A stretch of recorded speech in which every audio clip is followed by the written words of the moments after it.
So it's 11:04 a.m. I'm going to start a new YouTube channel for biology, especially for those students who are aiming at NEET.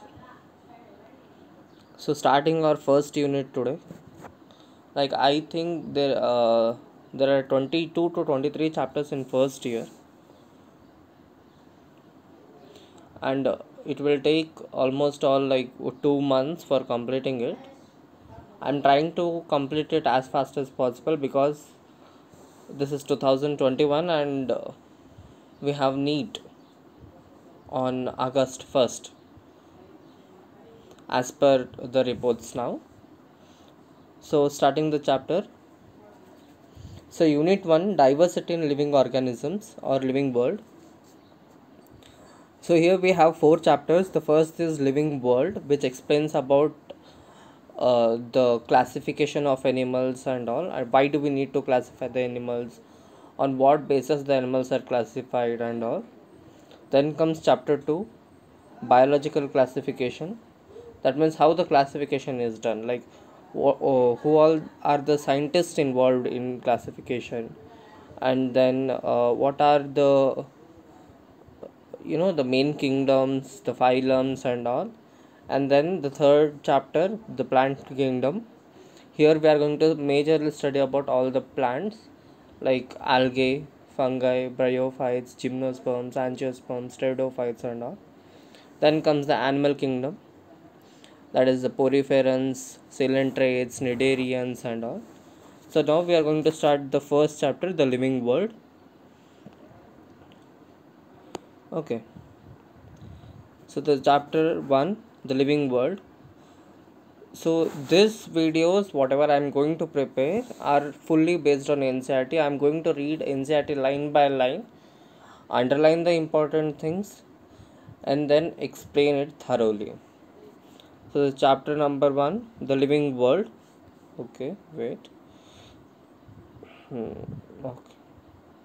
Yeah, now it's good. Chapter 1, the living world. How wonderful the living world. Coming to the introduction part. How wonderful is the living world. The wide range of living types is amazing. The extraordinary habits in which we find living organisms. It could be cold mountains, deciduous forest, oceans, freshwater lakes, deserts, or hot springs. Leave us speechless.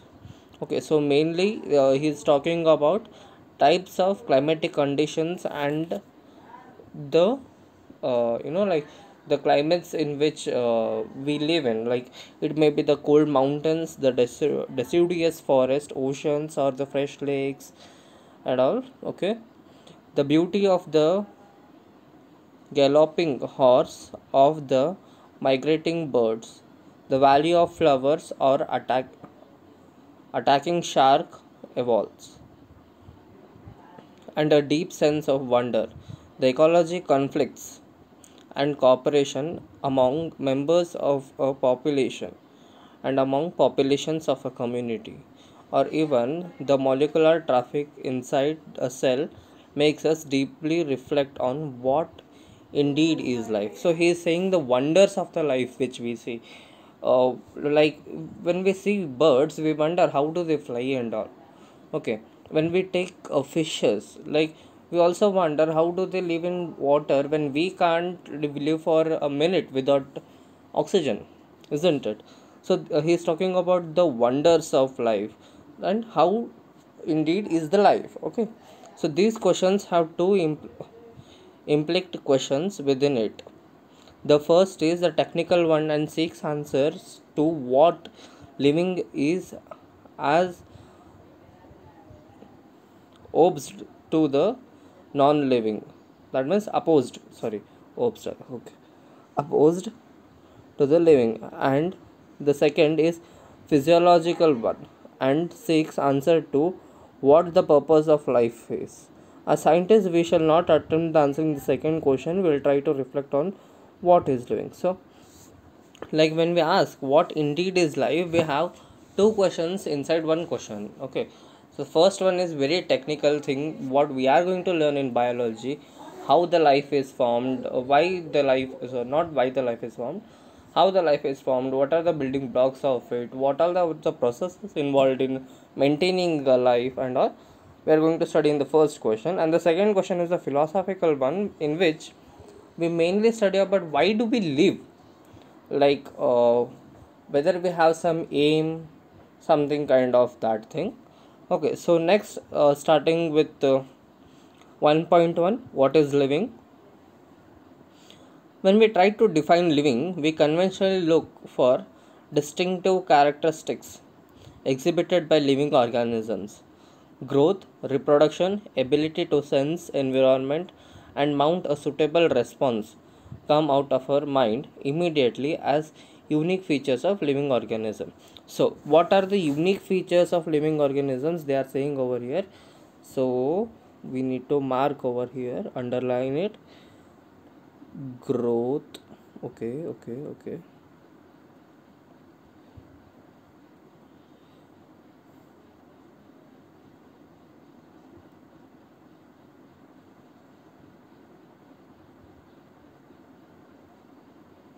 Yeah. Growth, reproduction, ability to sense environment and mount a suitable response come out of our mind immediately as unique features of living organisms. So this is an important point. Then one can add a few more features like metabolism, ability to self replicate, self organize, what is this? What is that? Interact and emerge to this list. Okay, so some more they are pointing out, that is ability to self replicate, self organize, interact and emerge to this life. Okay, so I think it should not be and emerge.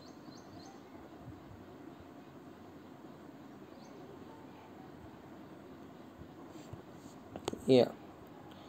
So next, so now they are going to explain each and every point. The first point is all living organisms grow. So let us underline it with different one. All living organisms grow. Yeah. Increasing in mass and increasing in number of individuals are twin characters of growth. So this is a very important line. Okay, it is mainly asked in it many times. What are the twin characteristics of growth?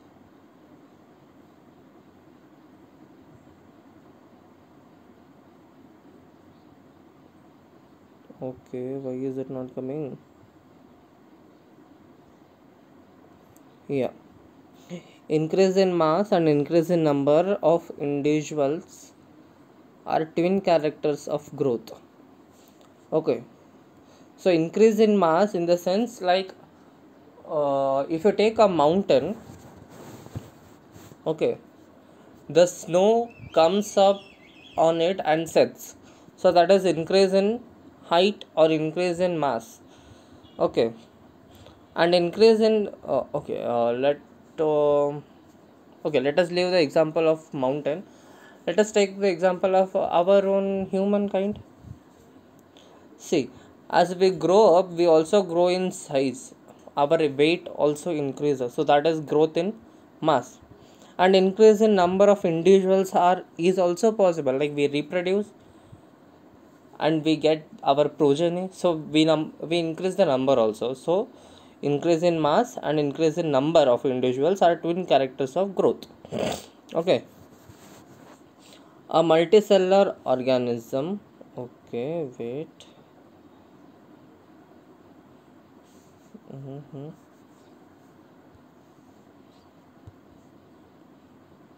Okay. A multicellular organism grows by cell division. Okay, how? By cell division. That means a multicellular organism, like if we take our cells or the plants, we grow by cell division. In plants, this growth of cell division occurs continuously throughout their lifespan. Okay, in plants, throughout their lifespan. Okay, in animals, this growth is seen only after certain age. Okay, wait. In animals, it is only seen after certain age. Yes, however, cell division occurs in certain tissues to replace lost cells.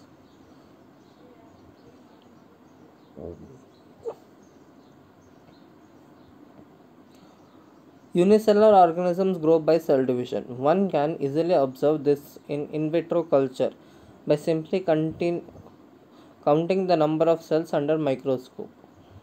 In majority of the higher plants and animals, okay, we'll continue that later on. Okay, so here they are explaining about the cell division, the multicellular organisms and the unicellular organisms. See, if a multicellular organism undergoes cell division, that means it is increasing its mass, isn't it? Okay, cell division takes place for majorly two aims. One is to replace the lost cell or the damaged cell. The other one is to grow. Okay, in plants, the growth is indefinite or they grow continuously throughout their lives. That's what, right? We see plants of so big height, like 10 meters kind of thing, also are present. But animals are having limited height. Okay, they grow only up till certain age. That is what is explained in the thing which I underlined. Okay, however, cell division occurs in certain tissues to replace the lost cell. That's what I said, right? Okay, now coming to unicellular organisms. Unicellular organisms, if they divide, see, unicellular itself explains that it has only one cell in it. Okay, so if that cell divides, that means it is dividing to reproduce. That means it is dividing to produce its progeny. Like if one mother cell is there, if it divides, then it is it is producing two daughter cells. That is reproduction or cell division in unicellular organisms. Okay, this can be clearly and like it's very clear to observe in vitro conditions by providing certain conditions, like some organisms live in marine, some organisms live in fresh water kind of thing. Whatever the suitable conditions they need, that should be provided, and then if you observe this under microscope, it is very clear to count the number of individuals. Okay, so they reproduce when they divide. Okay, next, in majority of higher plants and animals, growth and reproduction are mutually exclusive events. That's what I said. One must remember that increase in body mass is considered as growth. Increasing in body mass is considered as growth. See, when you are a child and when you are at the age of 20, of course your body mass has been increased. That means you were growing for 20 years, isn't it? That's what they are explaining in this point. Okay, body mass is considered as growth. Non-living objects also grow. Okay, so this is if that's what I was saying in the first example. If we take a mountain, it also grows. Okay, so we'll read it and then we'll explain it. Non-living objects also grow. If we take increase in body mass as criteria for growth, mountains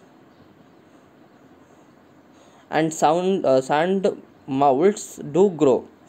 However, this kind of growth exhibited by non-living objects is accumulation of material on the surface.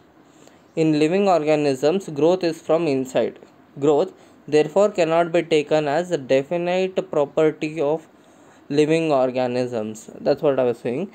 If we take mountains and sand moulds, like it's accumulation of snow or the sand on the sand moulds, respectively. Okay, so that is also kind of growth. Like mountain grow inches, right? So that can't be taken as mountains can't be taken as a living organism, isn't it? So growth cannot be taken as a measure or a property of living organisms.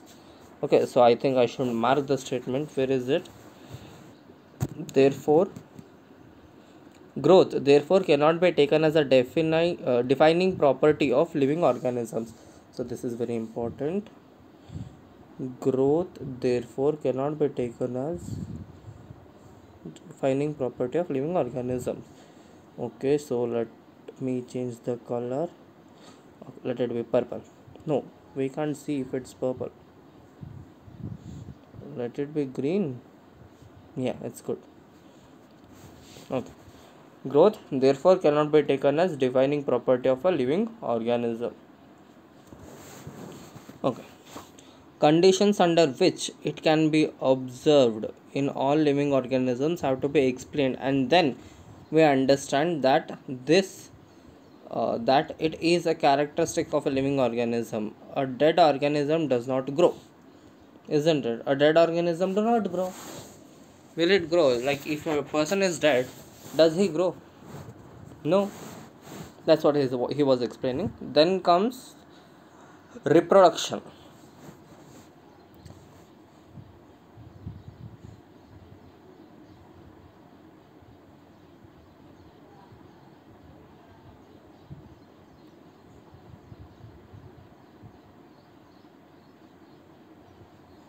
Okay.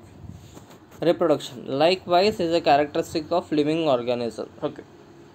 So they have already given it in bold statement that this can be a defining property of living organisms, isn't it? Yeah. Now, in multicellular organisms, reproduction refers to production of progeny. Okay. Processing features more or less similar to those of parents. Okay. Invariably and implicitly, we refer to sexual reproduction. Organisms reproduce by asexual means also. So, like reproduction means, like if we go by definition, reproduction is the production of progeny of an organisms of its own kind. We always state this word of their own kind because it should be similar to the parents. If it's not similar to the parents, then we can't say that it is the same organism's progeny. Like if we take a human's son or a daughter, what we call a child, if we take a human's child, it is almost all similar to its parents. Maybe it has variations in how it looks and all, but it almost all looks same. Like it has two eyes, it has a nose, it has a mouth, it has two legs, and it has two legs and hands. Okay, so it is almost all similar. Okay, one more thing to be noted here is that it is similar but it is not same. If we say same, that means it is Xerox copy. But when we reproduce sexually, we don't find the similar things of the parents. It is we find similar but we don't find the same thing as the parent is. So it is very important to mark the word similar but not same. Okay, so shall I mark it? Okay, so similar is to be marked out.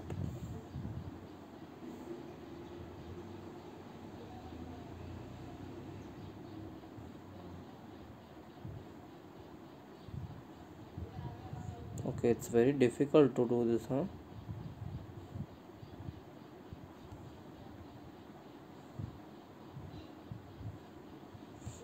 It should be similar. Okay, not same but similar. Okay, organisms reproduce by asexual means also. Like this is what we were talking about, sexual reproduction. It should be similar, but if we take asexual reproduction, it is same. It's almost all like Xerox copy. Okay, fungi multiply and spread easily due to the millions of asexual spores they produce. In lower organisms like yeast and hydra, we observe budding. Okay, asexual reproduction, there are kinds of asexual reproduction, like it's budding, it is binary fission, it has multiple fission, it has regeneration. Okay, So here they have given example of yeast and hydra which reproduce asexually by budding. See, when we take a diagram of yeast, maybe they have given, oh shit, okay, it should not be done. Maybe they have given the diagram of yeast. No, they did not. Okay, they did not. Okay, when we take a yeast diagram, we can see buds over there. Like there are some small outward protrusion. What do you call as outward growths? Okay, there are some outgrowths of the parent body which further grow up and form spores. Not spores, they are buds. They grow up a bit and then cut off from the parental being and then grow into a new individual.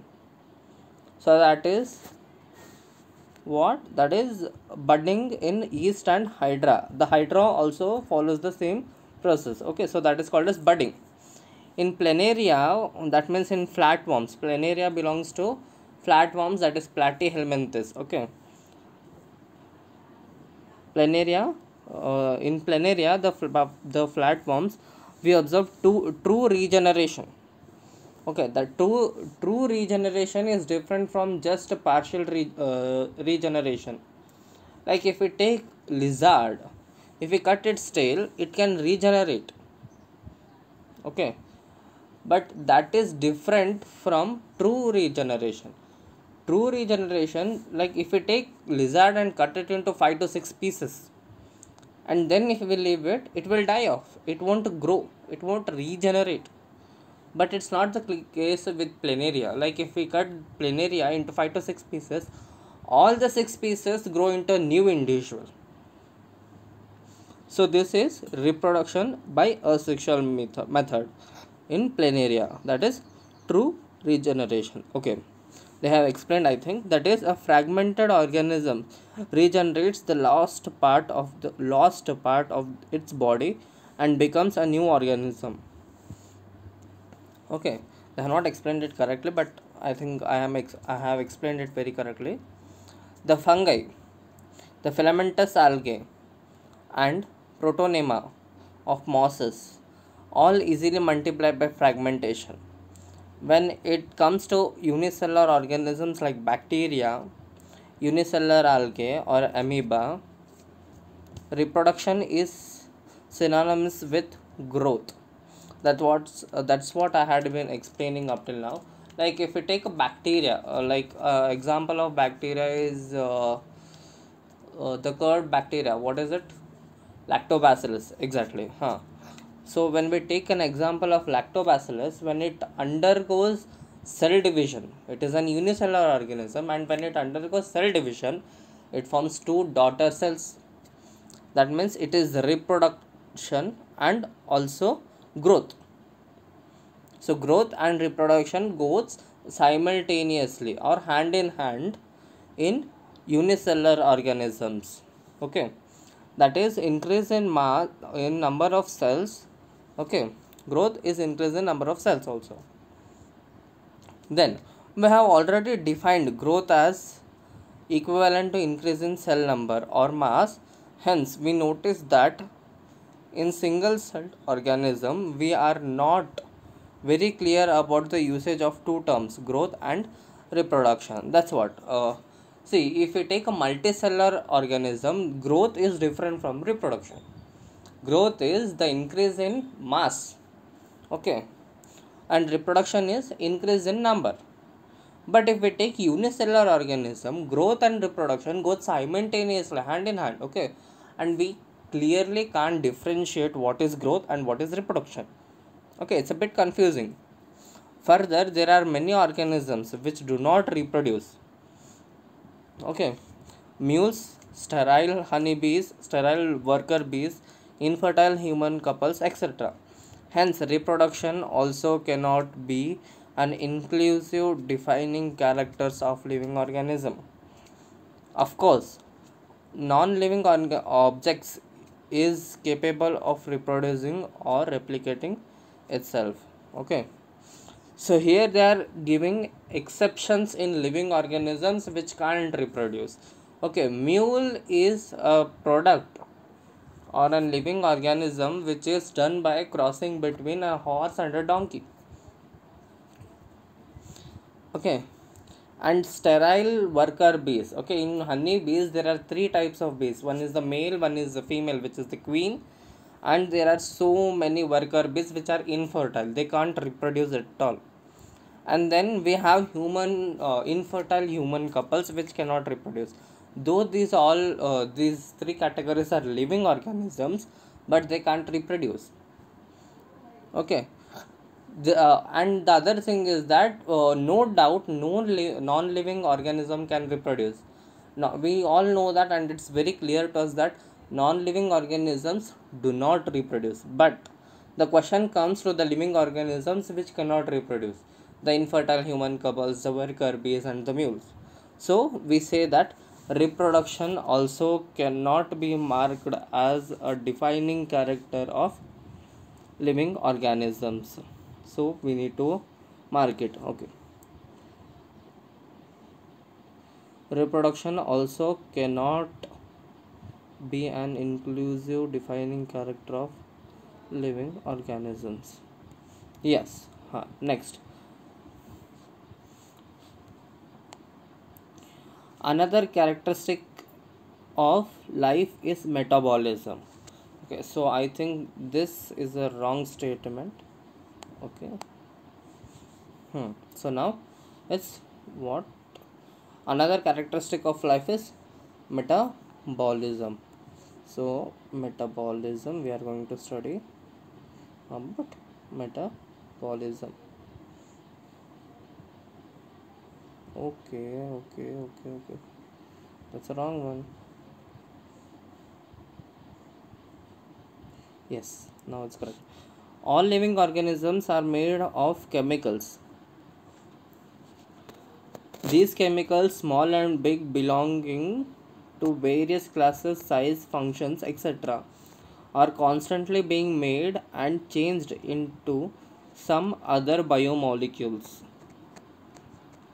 These conversions are chemical reactions of metabolic reactions or metabolic reactions. There are thousands of metabolic reactions occurring simultaneously inside all living organisms. Okay, so there are thousands of reactions which are going at one time in all living organisms, be they unicellular or multicellular. So these kind of reactions are going these kind of many reactions are going at a time in all kind of organisms, whether they are unicellular or multicellular. All plants, animals, fungi, and microbes exhibit metabolism. Okay, so every organism, every living organism, let it be a plant, let it be an animal, let it be a fungi or microbes, all do metabolism, all exhibit metabolism. Okay, so now they are defining what is metabolism. The sum total of all chemical reaction occurring in body is metabolism. Okay, so I need to underline it. The sum total of all the chemical reactions undergoing in a body. Okay. Non-living objects exhibit metabolism. Metabolic reactions can be demonstrated outside the body in free cell system or cell-free system. Okay, an isolated metabolic reactions outside the body of organisms performed in test tube is neither living nor non-living. Hence, while metabolism is a defining feature of all living organisms without exception, isolated metabolic reaction in vitro are non-living or not living things, but surely living reactions. Okay, see here, it's a bit confusing if you read for the first time. What they are saying is that every living organism do exhibit metabolism. Okay, we can demonstrate these metabolic activities in cell free system, that means in vitro conditions. Okay, in vitro conditions means we are doing the same chemical reaction in test tubes. Now the question comes that is metabolism a defining character of living organisms or not, because it is taking place inside the body of an organism and also outside the body of an organism. Okay, so it becomes again a dual nature, not a dual nature, like it's a confusing nature now, like it is even taking in test tube, which is a non-living thing. So here they are saying, though it is taking in vitro conditions, that means it is taking in non-living things, but the chemical reaction itself is living. Are you getting it? The place where it is taking is non-living, but the reaction itself is living. They have clearly marked it over here. Wait, I shall underline it. Okay, here it is. While metabolism is a defining feature of all living organisms, sorry.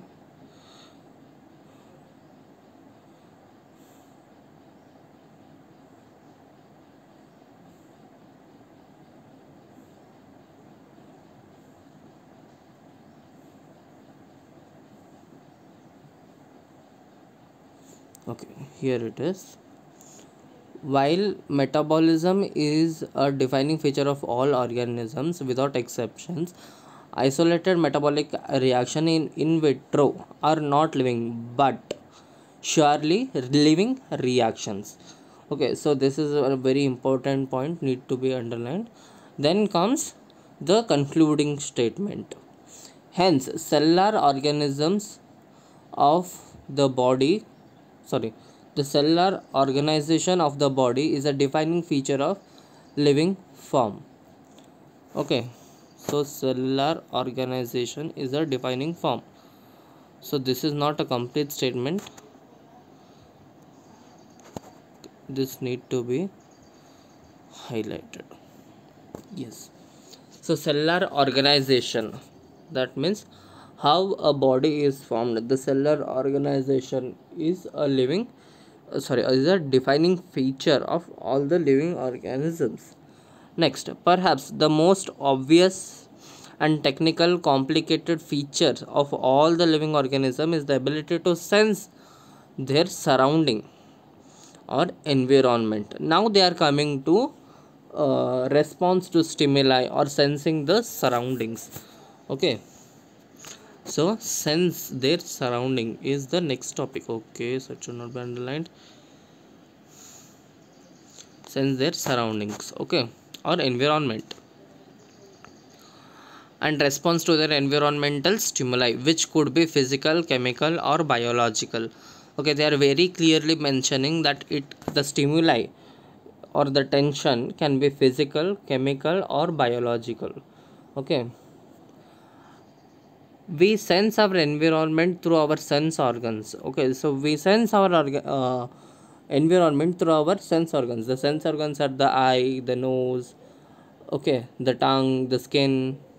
Okay, so we sense our environment through our sense organs. Plant responds to external factors like light, water, temperature, other organisms, pollutants, etc. All organisms from prokaryotic to most complex eukaryotic can sense and respond to their environmental issues. I think it should be issues. Okay, environmental issues. Photoperiod affects reproduction in seasonal breeders, both plant and animal. Okay, so now they are coming to they are giving an example. Okay, like how plants respond to the stimuli. Photoperiodism is the period where the plant is exposed to sunlight. Okay, now like some plants breed throughout the year and some plants breed only in certain seasons. Okay, like if you take mango, it's summer now. If you take a mango, it's so you can see mango fruit only in summer season. You can't see it in winter season at the time of December and all. Why? Because the mango tree requires a long period of photoperiodism. That means uh, it should be kept in light for a longer time, which does not happens in winter season nor in rainy season. So it reproduces only in summer season. Okay, photoperiodism. And also in animals, some animals mate only in summer season, the seasonal things. Okay, all organisms handle chemicals entering their body. All organisms therefore are aware of their surroundings. Human being is the only organism who is aware of himself. Okay, so what is the main difference between the other organisms and humans is that the animals which we see are aware of their surroundings. Okay, okay, it should be underlined from here.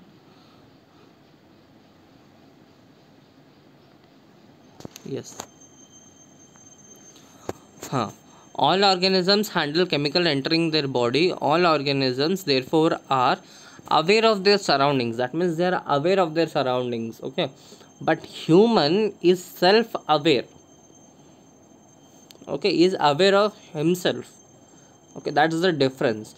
Like the other organisms are aware of the surroundings, but human is aware of the surroundings. Along with that, he is also aware of himself. That's what, right? Like we dress cleanly, we comb neatly, and then we go to our work centers. But animals do not do such activities, right?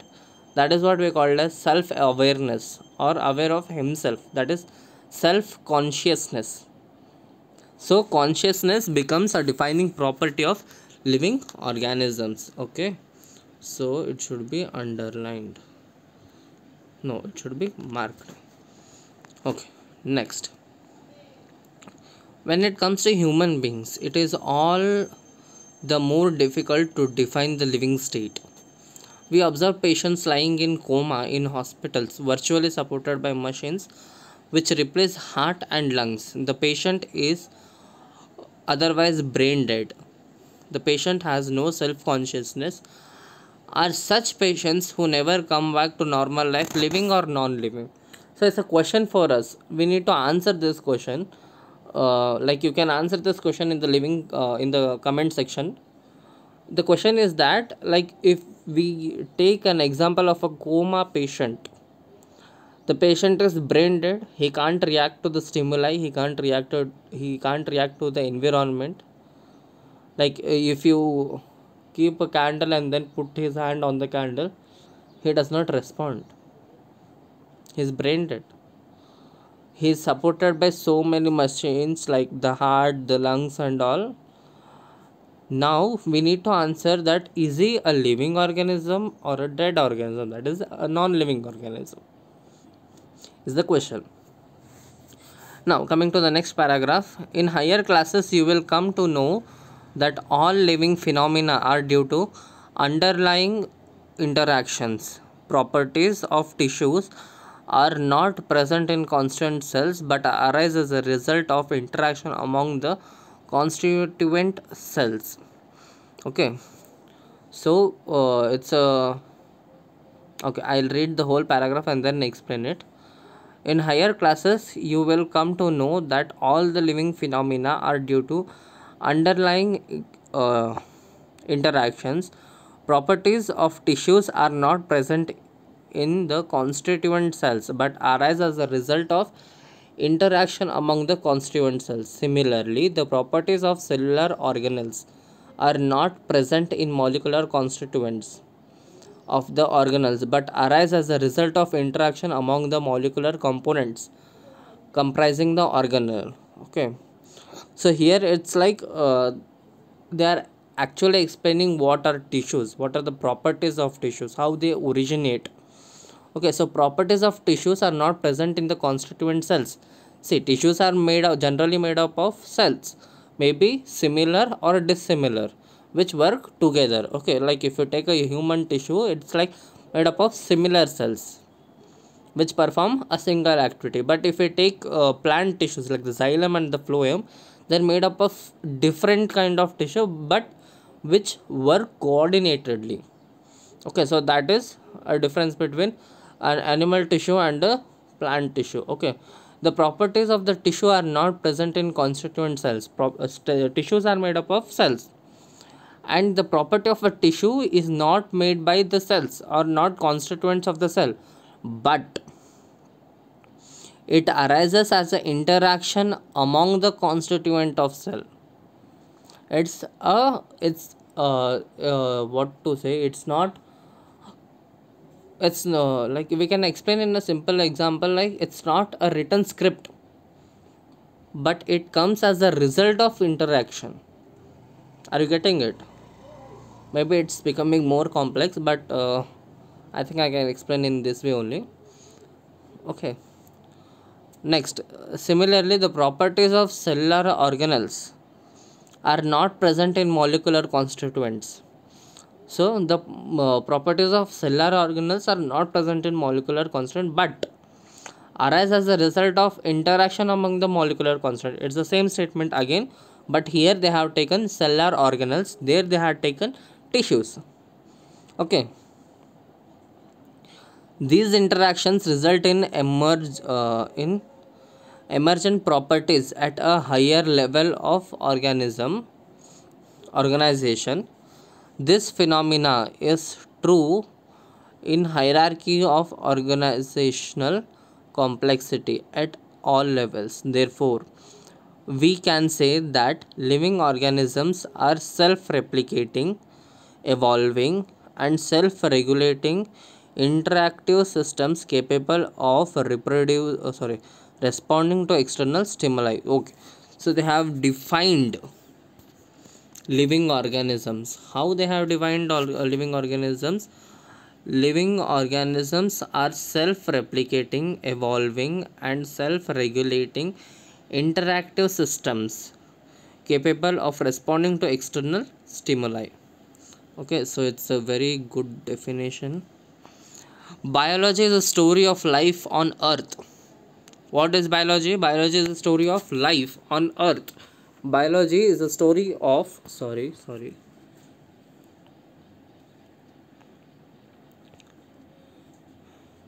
Biology is a story of evolution of living organisms on earth.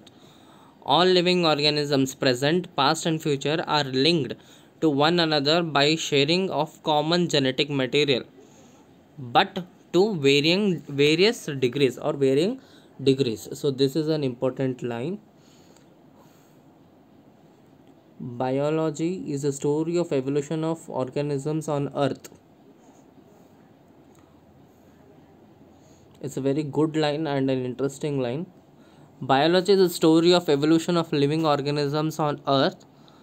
All living organisms, present, past and future, are linked to one another by sharing of common genetic material, but of varying degrees. That means all the living organisms which are in the present or were present in the past or are being evolved and may be present in the future are having common genetic material, but it varies with a higher degree. Some genetic material vary with a higher degree and some genetic material vary with a lower degree.